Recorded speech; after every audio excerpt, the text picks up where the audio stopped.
teman-teman, selamat datang di video saya. Pada kesempatan ini, saya akan menjelaskan tentang apa itu komunikasi dan public speaking.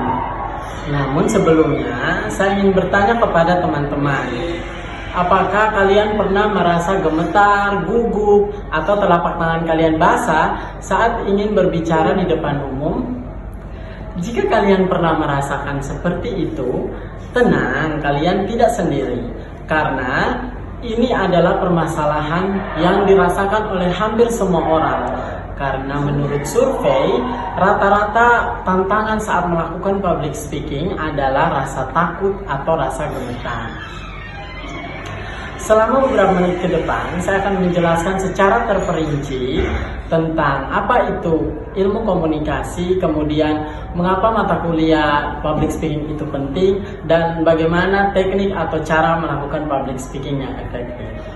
Kita masuk ke bagian intinya sekaligus mengganti suasana pembelajaran. Kita masuk ke bagian struktur public speaking. Ada 3 struktur penting ketika melakukan public speaking, yaitu opening, body, dan juga closing. Apa sebenarnya opening? Opening adalah saat kita memulai presentasi, jangan memulai dengan halo, nama saya mau presentasi. Itu membosankan. Mulai dengan cerita, pertanyaan retoris, atau data statistik yang mengejutkan. Kedua, body atau isi public speaking. Sampaikan maksimal 3 poin utama agar para pendengar tidak merasa bingung atau terlalu banyak informasi. Yang ketiga, closing atau penutup public speaking.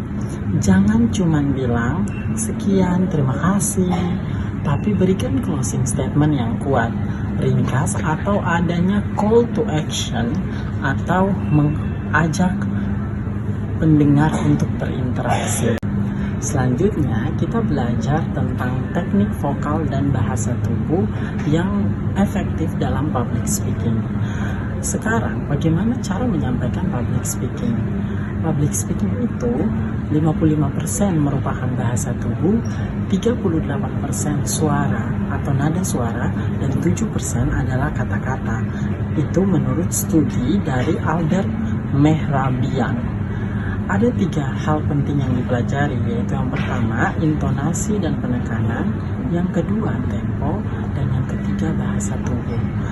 Intonasi dan penekanan itu berarti ketika melakukan public speaking, jangan monoton. Coba bandingkan ketika saya berbicara seperti ini. Saya tidak mengambil uang itu, vs.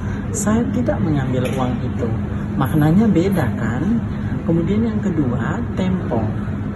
Jaga kecepatan berbicara saat hendak public speaking. Pastikan tempo yang kamu gunakan sesuai dengan target audiens. Jika kamu berhadapan dengan audiens yang rentang umurnya anak-anak, maka sebaiknya tempo yang kamu ucapkan lebih pelan dan lebih santai agar bisa didengar dan dimengerti oleh anak-anak. Begitu pula sebaliknya, ketika dengan audiens orang dewasa, maka mungkin kamu bisa menaikkan tempo bicara, bisa disesuaikan dengan karakteristik audiens. Kemudian yang ketiga, bahasa tubuh. Eye contact atau tatap mata audiens agar mereka merasa dilibatkan, agar mereka merasa ikut di dalam suasana pembelajaran atau suasana materi yang kamu bawakan saat public speaking. Selanjutnya, kita belajar tentang bagaimana mengatasi gugup dan latihan ketika hendak melakukan public speaking. Tips mengatasi gugup saat live atau saat public speaking. Ada 3 hal penting, yaitu yang pertama, pernapasan perut, yang kedua, kenali audiens, dan yang ketiga, rekam diri sendiri. Pertama, pernapasan perut.